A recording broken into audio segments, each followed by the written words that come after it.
তিনি কিন্তু আহত হয়েছেন। কল্যাণ বন্দ্যোপাধ্যায় আহত হয়ে পড়েছেন।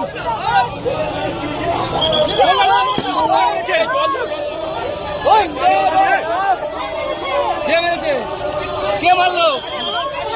কে মারলো? পানি পানি